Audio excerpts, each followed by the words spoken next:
Genève en décembre. Les Bains des Paquis offrent à leurs usagers 365 jours par an un service de massage réputé. L'association Mains des Bains propose des massages classiques ou sportifs, du shiatsu, de la réflexologie, du drainage lymphatique. Les techniques sont nombreuses. Contrairement à d'autres spas, ici, les masseuses et les masseurs sont tous diplômés. Et les prix sont modérés, 22 francs l'entrée pour hammam, bain turc, sauna et 80 francs pour un massage. C'était vraiment le concept, c'est de faire un lieu un peu spartiate peut-être. Il n'y a pas les cabines pour se changer sont celles qu'on utilise en été aussi, donc il n'y a pas de chauffage. Par contre, la vue, le site est absolument exceptionnel. On est vraiment au cœur de Genève. La vue est magnifique, que ce soit d'un côté ou de l'autre. Et ça reste quelque chose qui est accessible financièrement, qui est très très beau, mais qui ne propose pas le luxe d'un palace. L'association Mains des Bains, elle a été créée il y a 30 ans, un peu plus de 30 ans maintenant. Et puis, elle a pour objectif vraiment de pouvoir vivre de notre profession. Donc, ce qu'on fait, c'est qu'on demande à toutes les personnes qui travaillent ici d'avoir leur cabinet.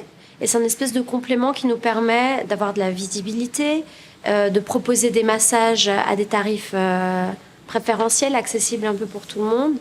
L'avantage ici, c'est que comme on est plusieurs, on peut essayer plusieurs masseurs. Ça nous donne une belle palette pour trouver chaussures masseur à son corps. Et puis, faut essayer. En Suisse, il existe de nombreuses voies pour se former au massage. La profession n'est pas réglementée et les écoles sont nombreuses. À Gland, l'école de formation professionnelle en massothérapie offre un des cursus les plus étendus qui existent en Suisse, puisqu'il conduit au brevet fédéral de massage médical. Alors ici, ils sont en dernière année, donc en troisième année, ils sont quasiment tous même en stage. Donc ils sont à la fin de leur formation théorique et pratique. Et là, ils vont mettre en pratique avec des cas complexes dans des cliniques ou des instituts de physiothérapie. Donc ils sont tous capables de connaître les indications, les contre-indications et d'aller plus loin dans la structure des tissus pour proposer des massages spécifiques. Parce que là, ils ont déjà pas mal de pratiques. Ils ont déjà à peu près 1500 heures de cours, donc ils vont arriver à peu près avec la pratique à 3000 heures de formation. Pour le brevet fédéral, il faut compter 3 ans en école privée et un budget de plus de 40 000 francs. Vous sentez d'éventuelles tensions sous les doigts? Oui, en fait, c'est... Moi, je ressens ça un peu comme des boules, en fait. Comme si les muscles, ils étaient pris, en fait. Ça va, là? Oui.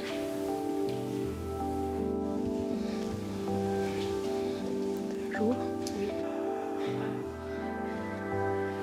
Est-ce qu'il y a des risques de blesser la personne qui se fait masser?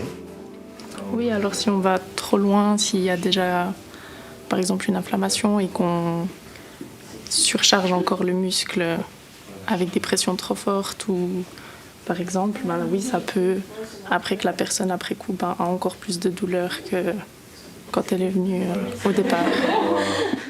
Ça demande un dialogue. Oui. Il faut toujours avoir le retour de la patiente, être sûr que... Et l'anamnèse est aussi très importante pour être sûr de pas... S'il y a des contre-indications, les savoir avant de commencer le massage. Madame Baudet, vos élèves, là, qu'est-ce qu'ils font?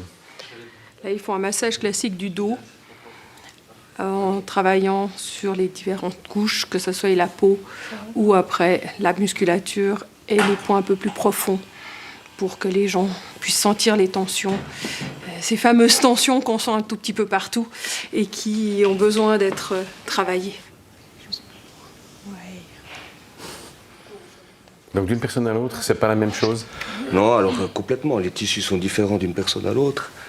La corpulence est différente. La masse est différente. Comment je dirais, la mobilité articulaire est aussi différente. Donc c'est chaque fois à nous de s'adapter au tissu qu'on a sous les mains. Qu'est-ce que tu sens sous tes doigts?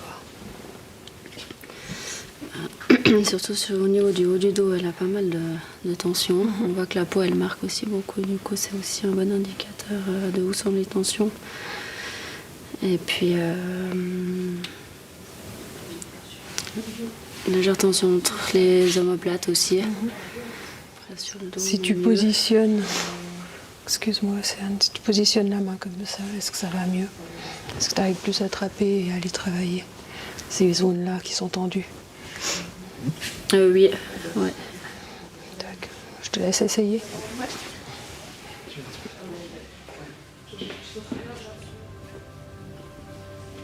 Aujourd'hui en Suisse, la formation de masseuse ou masseur ne connaît pratiquement pas de contraintes. En Suisse, la formation de masseur est très libre. Donc on peut être masseur en 2 jours, comme aller jusqu'à un brevet fédéral de masseur médical avec 3000 heures de formation. Mais il existe d'autres voies de formation. Elles sont diverses et nombreuses et mènent à des compétences très variables. Alors, il y a toujours les petits stages de 2 jours qui pour nous ne sont pas des stages professionnels. Et il y a les formations de 150 heures minimum en massage classique avec un minimum aujourd'hui de 150 heures en médecine académique. Et ensuite, on va passer à des formations plus poussées.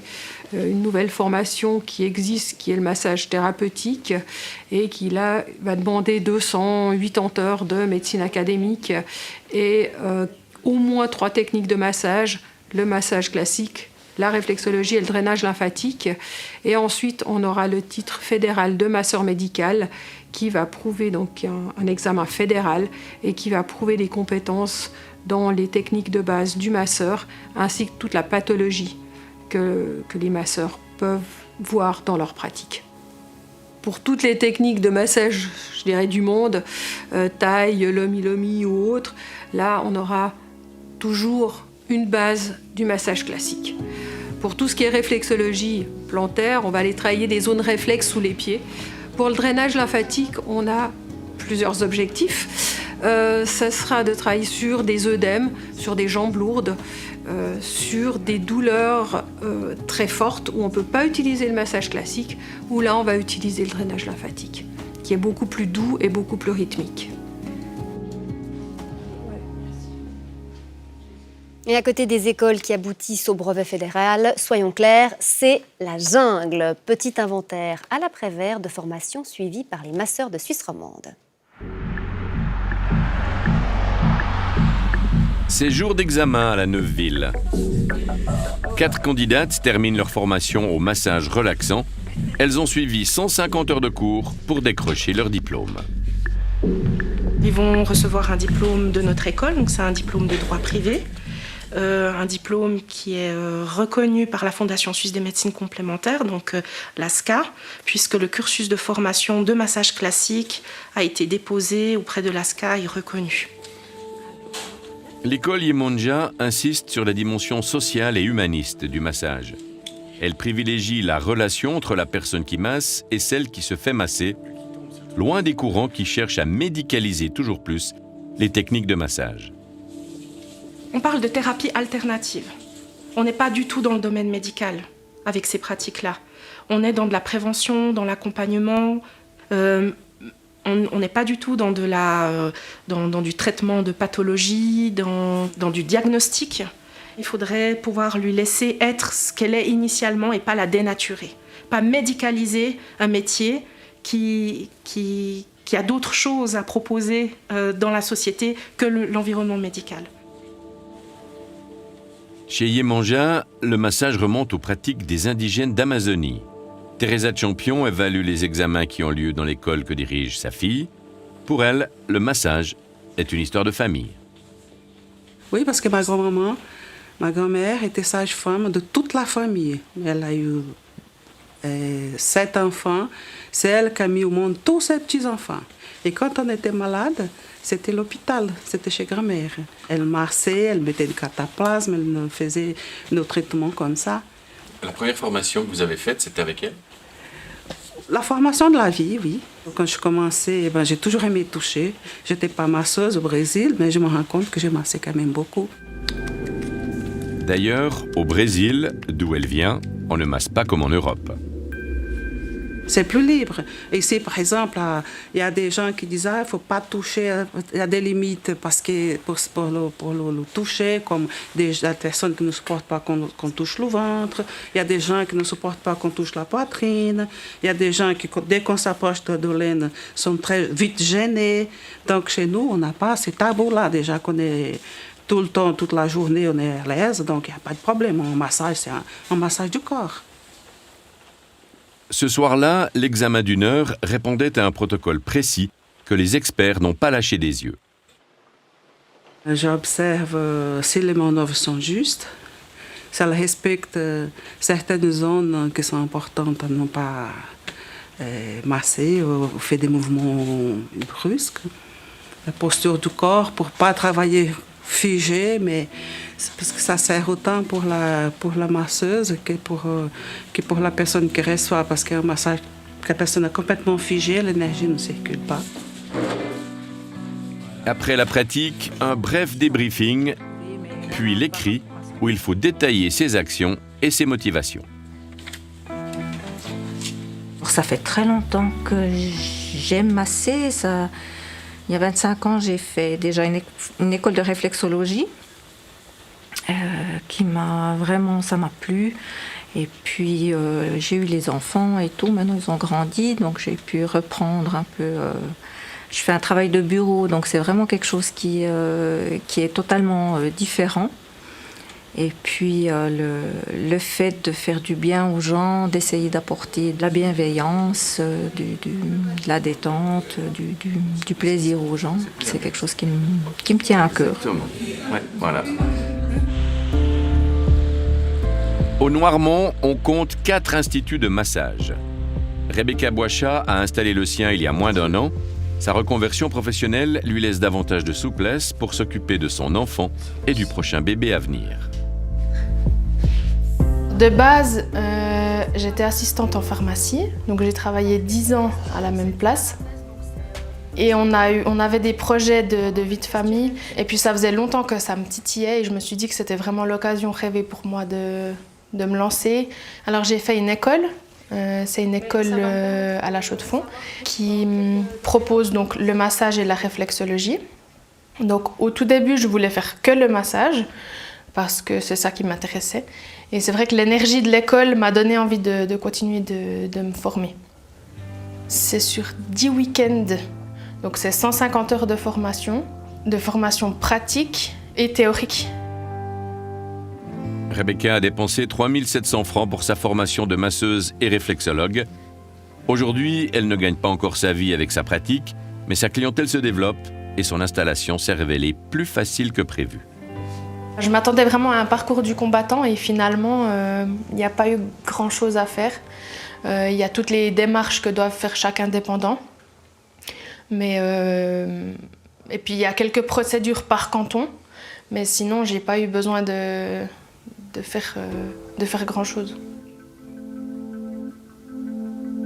Aujourd'hui, les salons de massage font moins référence à des pratiques sexuelles. On parle d'ailleurs plutôt d'instituts de massage. Au-delà du massage classique, il existe de nombreuses variantes. Du massage ayurvédique au lomi-lomi, en passant par le massage suédois ou le massage au chocolat. Si, ça existe. Un massage en particulier connaît beaucoup de succès chez nous, le massage thaï.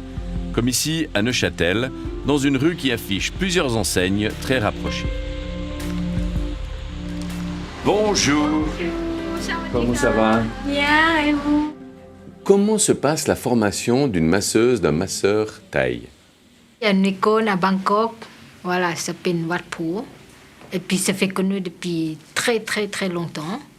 C'est professionnel, c'était à Wat Phu, dans les temps, dans les bouddhistes, je les connaissais, dans les temps. Voilà. Alors le massage thaï, alors ça fait comme massage comme les sportifs quand même, mais assez bien travaillé. Pression par les nerfs, les trucs ça, et puis tirer. Que les gens aussi, c'est vraiment envie de temps, des sportifs, tout ça, assez bien avec Thai massage. Le massage thaï, une pratique particulièrement tonique. Thank you. Bonsoir Stéphane Fontanet. Bonsoir Linda. Alors on a beaucoup parlé de formation, mais ce qui compte réellement finalement, c'est la qualité du massage qui est effectivement prodigué. Pour documenter cela, à bon entendeur, a testé une série d'instituts. Avec quelle méthode ? Alors, on a engagé une masseuse professionnelle expérimentée et puis on l'a envoyée en Suisse romande dans différents centres qui pratiquent le massage classique, justement. Massage classique thérapeutique, donc ? Oui, massage thérapeutique. L'appréciation s'est faite sur la base d'un questionnaire d'évaluation qui était standardisé. À chaque fois, lors de la prise de rendez-vous, on a indiqué qu'on voulait un massage classique et on a ajouté qu'on avait des douleurs dorsales. Et là, on parle de massage qui coûte dans les combien ? Alors, on est entre 80 et 180 francs dans les instituts qu'on a visités. Attention, tarif ramené à l'heure. Il faut savoir que les séances duraient entre 50 et 60 minutes, anamnèse comprise. Anamnèse, c'est un mot qu'on a entendu tout à l'heure dans le reportage. Qu'est-ce que c'est exactement ? Alors, l'anamnèse, c'est 5 minutes en début de séance qui sont prises pour prendre connaissance un peu de l'historique du patient de manière à adapter le massage à la situation. Et donc, notre enquêtrice, est-ce qu'elle a toujours été prise en main correctement ? Alors, dans 4 de ces instituts, ça s'est très bien passé. Des massages sérieux, un masseur qui est bien à l'écoute, ou une masseuse d'ailleurs, bien à l'écoute de la personne, de bonnes techniques de massage. Il s'agit d'un institut qui s'appelle Essentiel à Courant-de-Lin, dans le Jura. L'heure de massage revient dans cet institut à 110 francs de l'heure. Excellent aussi à Bienne, au Physio Centrum. Un peu plus cher, 142 francs tarif ramené à l'heure. C'est le même constat positif pour la Forêt de Sissi à Saint-Maurice, en Valais. C'est le deuxième moins cher, il coûte 100 francs la séance. Et bon encore chez Holistic Massage à Neuchâtel à 110 francs. Dans les 3 autres établissements visités, par contre, il y a eu des lacunes. Oui, c'est-à-dire lorsqu'on prend rendez-vous, qu'on indique qu'on veut un massage classique et qu'on a des douleurs dorsales, l'Institut aurait dû poser des questions sur l'état de santé et puis demander si on avait une assurance complémentaire. Et là, ça n'a pas été le cas. Non, dans ces 3-là, ça n'a pas été le cas. Ça n'a pas été le cas au MHP Centrum à Genève. C'était pourtant un bon massage, une bonne écoute de la part du masseur, mais il n'y a pas eu d'anamnèse au préalable. Et puis aussi une surprise sur le prix. Le prix du massage était 100 francs, mais il a été baissé à 80 francs quand on a indiqué qu'on n'avait pas d'assurance complémentaire. À Nyon aussi, quelques doutes. À l'Institut Hôtelina à Nyon, pas d'anamnèse, un massage avec beaucoup d'huile. Du coup, les mains glissent sur le corps et sans pouvoir travailler vraiment les muscles. C'est un massage relaxant et non pas thérapeutique. Ramené à l'heure, le prix est à 180 francs. C'est le plus cher et on ne peut pas se faire rembourser. Le suivant, c'est au centre thermal d'Yverdon-les-Bains. Pas d'anamnèse non plus, massage non thérapeutique, trop léger avec beaucoup d'huile, ça glisse. Et puis pas remboursable non plus, parce qu'en fait, pour pouvoir être remboursé, il faut avoir la bonne complémentaire, un thérapeute reconnu et puis une facture en bonne et due forme. C'est ça, il faut avoir une facture qui soit reconnue par l'assurance complémentaire, ce qui n'était pas le cas dans ces 3 instituts. Ouais. Alors on va soumettre ces résultats à une spécialiste. Bonsoir Sophie Chevalet, merci d'être avec nous. Vous êtes massothérapeute au CHUV, vous avez également votre propre institut où on vous retrouve ce soir. Pas d'anamnèse en début de séance, est-ce que c'est un problème ? Alors, en début de séance, l'anamnèse nous sert surtout comme outil pour entrer en contact et faire connaissance avec la personne. C'est vraiment pour cerner au mieux ses demandes et pouvoir y répondre le mieux possible. Vous me disiez au téléphone, ce n'est pas anodin. Pourquoi est-ce que c'est important d'avoir cette connaissance de la personne qu'on va masser ? De bien connaître la personne, ça nous permet d'être au plus proche des besoins, comme je le disais. C'est-à-dire que si on ne sait pas pourquoi la personne vient, en fait, si elle vient pour un problème de dos, comme dans votre enquête, ça peut être un fourre-tout de plein de problématiques différentes, que ce soit des postures, des métiers, des comportements, que ce soit des comportements de sport ou des comportements de vie quotidienne. Connaître des détails et faire connaissance, savoir comment la personne se présente nous permet d'être au plus proche, parce que ça nous permet de savoir comment la personne chemine et de quoi elle a besoin le plus possible. C'est vraiment une étape importante pour la qualité du massage finalement. Autre point, se faire masser par quelqu'un qui n'est pas reconnu par les complémentaires sans que ce ne soit annoncé, est-ce que ça c'est correct ? Non, ça fait partie du code déontologique. Effectivement, quand on prend quelqu'un en charge, on annonce comment on va le prendre en charge et comment il va pouvoir être remboursé ou pas. Stéphane, on revient vers vous. Ces manquements qui ont été observés dans certains instituts, les instituts en question, vous les avez contactés. Qu'est-ce qu'ils répondent? Oui, on a eu des réactions. Le centre thermal d'Yverdon-les-Bains et l'Institut Otelina à Nyon indiquent qu'il faut préciser lors de la prise de rendez-vous qu'on souhaite un massage thérapeutique qui puisse être remboursable, sinon c'est d'office un massage détente. Et puis du côté du MHP Centrum, on nous indique que ce MHP Centrum ne fait que mettre à disposition de ses prestataires indépendants, donc les masseurs, des locaux ainsi que différents services administratifs, et que le MHP Centrum ne peut donc ainsi pas commenter les prestations fournies par le thérapeute en question. Alors, au-delà de ces exemples précis, Sophie Chevalet, on va peut-être terminer sur un conseil important pour nos téléspectateurs. Comment est-ce qu'on fait pour bien choisir son masseur ? Alors, pour bien choisir son masseur, son thérapeute, c'est vrai qu'on peut se faire conseiller par une connaissance ou quelqu'un. Après, ce qui convient à une personne ne conviendra pas forcément à une autre. Donc, ce qui est important, c'est de savoir est-ce qu'on s'est senti écouté ? Donc dans la demande, tout au long du massage, est-ce que la personne a adapté au fil du massage sa prise en charge ? Est-ce qu'on s'est senti en sécurité, que ce soit sa sécurité physique, c'est-à-dire est-ce qu'on a été couvert avec un linge, est-ce qu'on a été... il n'y avait pas de bruit, pas de passage, pas d'entrée et de sortie dans l'institut ou le cabinet. Et sa sécurité également mentale, émotionnelle. C'est aussi, est-ce que le secret professionnel est garanti ? C'est-à-dire que la personne ne va pas après aller raconter ce qui a été dit dans l'espace pendant le massage. Et également, ça peut être l'hygiène. Est-ce que la personne, vous l'avez vu se laver les mains? Est-ce que les linges avaient l'air propres? Est-ce que l'institut était soigné? Oui, merci beaucoup Sophie Chevalet. Effectivement, tester finalement et puis ensuite faire confiance à son ressenti et à son vécu avec le masseur que l'on a rencontré. Très belle soirée à vous, merci pour vos lumières. Stéphane Fontanet, merci également. On vous retrouve dans une semaine. À la semaine prochaine. Et on parlait du prix, on l'a dit, de nombreuses complémentaires remboursent certains massages, mais uniquement si le praticien est reconnu ASCA ou RME. Alors, qu'est-ce que cela veut dire exactement? Explication. La plupart des masseuses et des masseurs qui s'installent affichent leur accréditation à l'ASCA, la Fondation suisse pour les médecines complémentaires, ou au RME, le registre des médecines empiriques. Une agrégation ASCA, ça veut dire que la personne a suivi une formation qui était structurée, qui était contrôlée, qui a une durée minimum. Donc, chez nous, ce n'est pas possible d'avoir une reconnaissance ASCA après avoir suivi quelques week-ends de formation.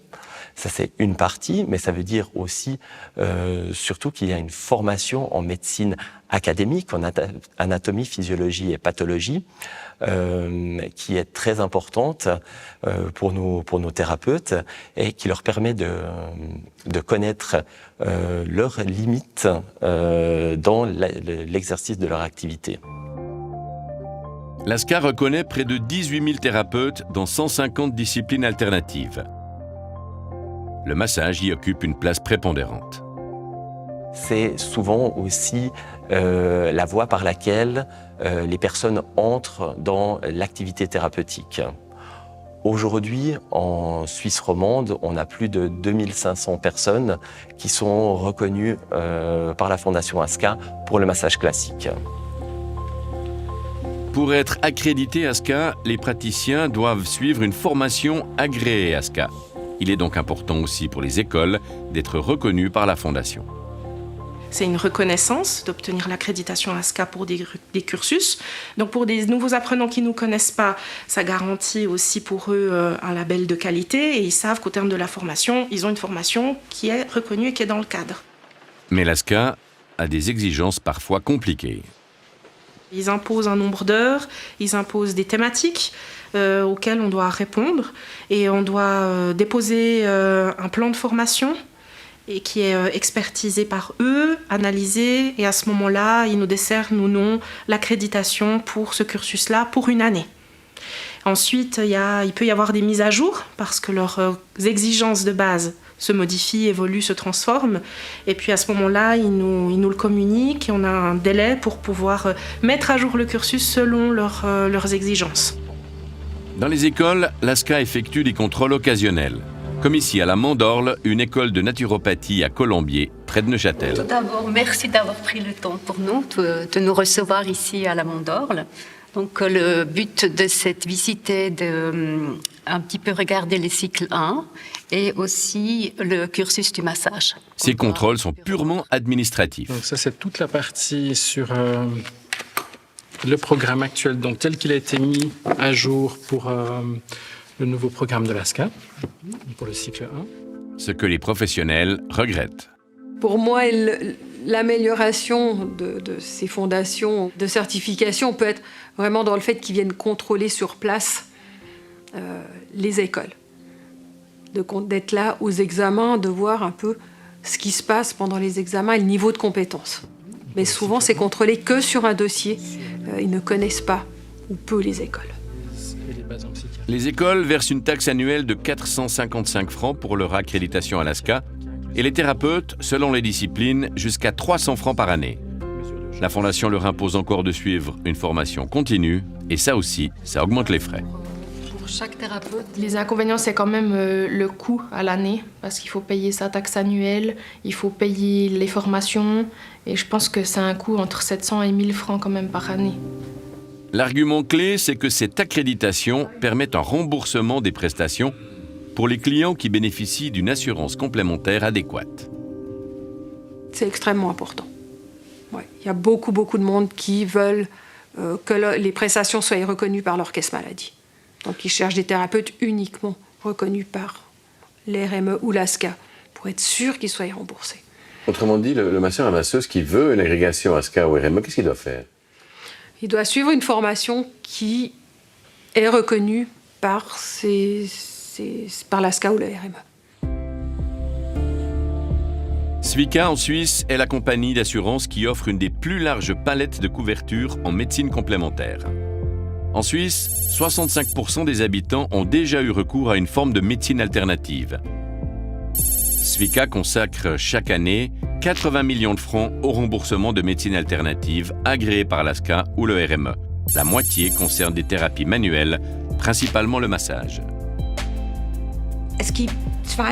Il y a deux types de massages différents. D'un côté, on place les massages de prévention, de promotion de la santé, et de l'autre, ceux qui sont de nature thérapeutique. Et selon le type de massage, certaines assurances remboursent quelque chose. Svika couvre non seulement les massages thérapeutiques, mais la compagnie assure aussi des massages de détente. S'il s'agit de promotion de la santé ou de prévention, nous remboursons les massages jusqu'à un maximum de 600 francs par année. Je pense qu'il y a 50% des personnes qui viennent parce que je suis agréée ASCA. Donc je pense que le fait d'être remboursée, ça attire aussi pas mal de monde. Bonsoir François Janet. Bonsoir Linda. Vous signez ces reportages. Alors, on l'a vu, on l'a dit, les masseurs ont besoin d'être accrédités pour que leurs prestations soient remboursées. Et pourtant, ils ne sont de loin pas tous convaincus par le label ASCA. Non, c'est vrai, et vous mettez là le doigt sur un point que nos interlocutrices et interlocuteurs n'ont pas vraiment voulu exprimer devant la caméra. Parce qu'il y a un malaise avec l'ASCA. L'accréditation coûte cher, c'est sûr, mais surtout elle répond à des exigences qui sont fixées assez unilatéralement. Les professionnels aimeraient bien que les cursus soient élaborés de façon paritaire. Ce n'est pas le cas, ils n'ont pas grand-chose à dire. Les contrôles qui ont lieu dans les écoles sont rares. Et puis, les examens et les cours, là aussi, ne sont pas évalués. Alors, vous parliez des contrôles, enfin, ils existent quand même, vous êtes même allé en filmer un. Oui, c'est vrai, mais c'était assez fortuit. On avait demandé à l'ASCA de pouvoir suivre leurs collaborateurs en action, en quelque sorte. Ça a été possible à la dernière minute dans une école qui est dirigée par un membre du conseil de fondation. Mais ce qui est important de souligner, c'est que les professionnels sont contraints à cette agrégation, à cette accréditation. Sinon, ils perdent une bonne partie de leur clientèle, ceux qui veulent se faire rembourser s'ils ont une assurance complémentaire. Donc, ils payent des taxes en centaines de francs par année. De son côté, l'ASCA encaisse. C'est ce qu'on appelle une rente de situation. Merci beaucoup François pour ce regard dans les coulisses de ce système. Très bonne soirée à vous. Bonne soirée. Et une histoire de rails et de pédales maintenant. Voyager à vélo, puis mettre son 2 roues dans le train pour rentrer à la maison, c'est ce qu'ont voulu faire 3 téléspectatrices. Le hic, c'est que les CFF ne sont pas tout à fait au point avec le transport des vélos. Lise en Méric. Janine, Arlette et Charlotte, qu'on ne voit pas ici, nous ont raconté leur mésaventure. Emporter un vélo, électrique de surcroît, dans les trains Intercity, ce n'est pas de tout repos. Récit. Alors on est 3 amis du même âge. On fait des voyages à vélo à plusieurs occasions, on fait des fois des week-ends, etc. Et on avait décidé de faire un plus long voyage. On voulait voir la mer, voilà. Au mois de mai, la mer, ça peut être assez sympa. Un voyage ambitieux. Elles prennent le train à Inns pour Neuchâtel, puis Genève, Lyon et Valence. De là, elles suivent la Via Rona à vélo jusqu'à la Méditerranée, à Port-Saint-Louis-du-Rhône, puis Marseille, Toulon et Hyères, un parcours cycliste de 700 km. Tout s'est très bien passé, c'était un voyage magnifique. Et puis, on allait jusqu'à Hyères, en fait, on a fini à Hyères. Et depuis Hyères, pour la rentrée, on a pris le train depuis Toulon. Alors là, on s'est levé très tôt le matin, parce que c'était un très long voyage en train. On a pris le train depuis Toulon jusqu'à Marseille, et depuis Marseille à Lyon, et depuis Lyon jusqu'à Genève. Et là, les problèmes ont réellement commencé. Et arrivé à Genève, j'ai été au guichet où on achète les billets. Et il y avait une foule, c'était incroyable. Et un monsieur des CFF m'a dit qu'il faut aller au distributeur, puis vous pouvez prendre les billets. Et puis il m'a dit, pour les billets des vélos, vous prenez une carte journalière. Ce que j'ai fait, mais j'ai omis de réserver. Et sur le distributeur, je n'avais pas trouvé en fait où réserver les places pour le train. Donc on s'est empressé de monter dans le train, c'était déjà difficile. Arrivé dans le train, il s'est avéré qu'on devait suspendre les vélos. Les 3 amis ont le réflexe de filmer leurs efforts pour suspendre les vélos dans l'espace exigu prévu à chaque extrémité du train. Un contrôleur est venu, le chef contrôleur du train, nous a prié instamment de suspendre tous les vélos sur un temps qui était vraiment très malhonnête. Il nous a presque injuriés. Il parlait en suisse-allemand, on n'a pas compris ce qu'il disait. Quand on s'est assis, de nouveau, on a été avoinés. Et puis, quand il a contrôlé nos billets, il s'est avéré que nous n'avions pas de réservation. Alors, il a fait un mauvais esprit. Il a dit, bon, puisque c'est comme ça, je vais regarder, mais vous ne pourrez pas rester parce qu'à partir d'Yverdon, les places sont complètes. Ouais. On peut rien faire pour vous. On peut pas les mettre sur l'eau? Non. Je suis désolé. Ah, salut, à Yverdon, un autre contrôleur obéit visiblement aux ordres. Il ne les laisse pas monter en queue de train, où elles ont pourtant réussi à réserver des places vélo grâce à l'application CFF, une opération qui n'est pas possible au distributeur automatique. On a payé les réservations, jetés comme des malfrats, jetés à la rue, hors du train. Et puis on s'est dit, qu'est-ce qu'on fait? Parce que si on attend le train suivant et que, de nouveau, toutes les places sont occupées, on rentre à point d'heure. Donc il fut décidé qu'on rentrait en vélo. Donc on est rentré en vélo, on a mis 2h30 à peu près, pour rentrer depuis Yverdon jusque chez nous. Ça faisait une longue journée. Ah oui, se lever à 5h du matin, puis arriver à presque minuit, oui, effectivement, c'est long. Je crois qu'on était en colère, et puis il y avait un petit côté quand même humiliant, clairement, quoi. Je veux dire, tout le monde nous regardait dans ce train en train de se dire, mais qu'est-ce qu'elles font? Elles n'ont pas payé leur billet, on les jette dehors. Donc il y avait quand même un côté un peu vexant, quoi, clairement. Avec vos vélos, vous étiez des gêneuses? Absolument. Absolument. On n'est pas les bienvenus. On l'est toujours, hein, on l'était déjà au départ de Neuchâtel. Je veux dire, on le sent très bien, on n'est pas bienvenus dans ces trains qui ne sont pas prévus pour des vélos. De plus en plus de voyageurs emportent pourtant leur vélo dans le train. 2022 a d'ailleurs battu tous les records avec plus de 400 000 cartes journalières vélo vendues. Manifestement, la réservation obligatoire de mai à octobre dans les trains Intercity de Suisse ne résout pas le problème du manque de place. Il y a un an, l'association Pro Vélo déposait une pétition et 54 000 signatures contre la réservation vélo obligatoire des CFF. Explication de sa vice-présidente. C'est malheureusement une mesure qui arrive sans autre amélioration pour les cyclistes. Donc on a vraiment l'impression, au fond, que c'est une mesure punitive un petit peu pour les cyclistes qui finalement se retrouvent dans des situations souvent où le manque de place est évident.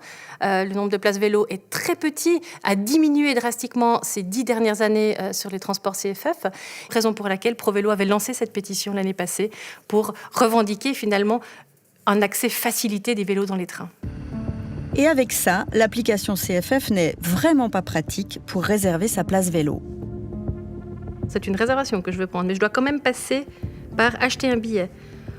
Ensuite, j'arrive sur une nouvelle page qui me donne plusieurs possibilités et je dois encore cliquer sur un nouvel onglet « Autre billet réservation ». Et puis c'est là seulement que je peux activer la possibilité de réserver. Donc ça veut dire que ce sont trois opérations d'affilée avant d'arriver en fait à la possibilité de réserver, sachant que cette réservation que je ferai, eh bien je peux plus l'annuler. C'est une des revendications qu'on a, c'est celle d'être reçu dignement dans des transports publics, parce qu'on le sait, cette combinaison, encore une fois, cette combinaison train plus vélo, c'est la combinaison de transport d'avenir. On n'avait pas anticipé ce besoin de déplacer des vélos ? C'est le problème majeur, c'est qu'on n'a pas réussi à anticiper, et c'est pas faute d'avoir été mis au courant. Pro Vélo, depuis plus de 20 ans, se bat pour une meilleure conciliation entre les transports publics et les vélos. Parce qu'aujourd'hui, on est dans un héritage au fond de trains qui ne sont pas à la hauteur de la réalité, c'est-à-dire celle de cyclistes toujours plus nombreux et nombreuses, et on s'en réjouit. Et c'est très dommageable que les CFF n'aient pas eu cette lumière au moment de commander leur nouveau matériel roulant. Les CFF s'attendent à ce que la demande de places vélo dans les trains continue à croître. Ils ouvriront en 2023 les compartiments à bagages pour les vélos certains jours de pointe, comme c'était déjà le cas pendant l'été 2022. Quant à une application CFF plus intuitive et la possibilité d'annuler une réservation vélo, il faudra attendre pour ça 2024. Les CFF ont finalement présenté des excuses aux 3 cyclistes de cette histoire et même offert un petit dédommagement, une aventure qui ne les décourage même pas de repartir. On ne va pas en rester sur cette mauvaise impression. On planifiera d'une manière peut-être différente, mais c'est vrai que si on va aller loin en Suisse ou à l'extérieur, on veut prendre le train. Et notez encore que depuis le tournage de ce reportage, les CFF ont annoncé la création de 500 places supplémentaires pour les vélos d'ici à 2026, ainsi qu'une simplification des achats de billets pour 2 roues introduite avec l'horaire 2023. Fumer tue, on le sait, mais le fait est que 27% des Suisses de plus de 15 ans sont accros à la nicotine. Petit quiz écolo pour les concernés, quelle est la manière de fumer qui a le moins d'impact sur l'environnement ? Réponse avec Charles Reinmann. En Suisse, 27,1% de la population fume. Pour la santé, mieux vaut ne pas fumer. Mais pour l'environnement, quelle est l'option la moins nocive ? La cigarette industrielle, le tabac à rouler ou la cigarette électronique ? La réponse n'est pas évidente et on vous explique pourquoi. Il y a plus de 40 ans, À bon entendeur s'était déjà intéressé à cette problématique dans Flash Energy, une série consacrée au gaspillage énergétique. Pour fabriquer un paquet de cigarettes, il faut consommer l'équivalent en énergie de 3 centilitres de pétrole. Aujourd'hui, on ne mesure plus l'impact environnemental en pétrole, mais on utilise d'autres indicateurs comme l'UBP, l'indicateur d'impact environnemental global. C'est Zéro Émission Group, une association d'étudiants de l'EPFL, qui a mené l'enquête. Leur pôle, spécialisé dans l'analyse de cycle de vie, compte une dizaine de membres, dont Antoine. Bonjour, je m'appelle Antoine, et avec Yann, on a analysé le cycle de vie de 3 manières de fumer, les cigarettes industrielles, le tabac à rouler et la cigarette électronique. Alors cette étude a été particulièrement difficile à mener, car on n'avait pas accès à toutes les infos dont on avait besoin. L'industrie du tabac, c'est une filière très opaque. Donc, par manque d'informations fiables, on a négligé l'impact environnemental des exhausteurs de goût et de tous les intrants chimiques dans les cigarettes industrielles. Par conséquent, les chiffres présentés dans notre étude sont à prendre avec des pincettes. Avec des pincettes donc, voici le classement du pire au meilleur. Troisième et dernière de notre classement, la cigarette industrielle, 317 points. Ce score est en grande partie dû à l'agriculture. Faire pousser du tabac requiert beaucoup d'eau et de surface agricole. Un autre facteur important est la transformation du tabac séché en cigarette. Cette étape pollue les eaux et les sols et consomme beaucoup d'énergie, majoritairement d'origine fossile. Deuxième, avec 283 points, la cigarette électronique. La majeure partie de son impact environnemental vient de sa production, batterie au lithium, capsules en plastique, composants électroniques. Il faut aussi ajouter à cela la consommation d'électricité, environ 0,4 kWh par an, et le transport de l'e-liquide, souvent par bateau depuis la Chine jusqu'en Suisse. Mais la vapoteuse reste quand même un scénario plus intéressant que la cigarette classique. Enfin, à la première place figure la cigarette à rouler. Il ne faut pas oublier que la quantité de tabac dans une cigarette joue un rôle déterminant sur son impact total. Dans notre étude, on a estimé qu'une cigarette industrielle contenait en moyenne 1 g de tabac et qu'une cigarette roulée en contenait en moyenne 0,75 g. Mais ces chiffres peuvent varier grandement d'une marque à l'autre ou d'une habitude de consommation de rouler à l'autre. Le reste de la diminution du score est expliqué par le fait qu'il n'y a plus besoin d'assembler le tabac, le filtre et le papier, et donc dépenser d'énergie dans cette étape. C'est en effet le consommateur qui s'en charge. Ainsi, la cigarette électronique et le tabac à rouler semblent moins pires que la cigarette industrielle. Il faut toutefois préciser que, faute de données précises, notre étude n'a pas pris en compte la pollution des eaux et des sols par les mégots. En revanche, concernant la cigarette électronique, nous avons fait une analyse de cycle de vie complète qui prend en compte le recyclage et le traitement des déchets. Par conséquent, le bilan environnemental des cigarettes industrielles et à rouler est vraisemblablement plus lourd que celui que nous avons présenté ici. De l'énergie, il y en a dans tout ce que nous consommons. Cela signifie que nous avons finalement, nous, consommateurs, la solution en main. Voilà, vous êtes informés. À vous de choisir.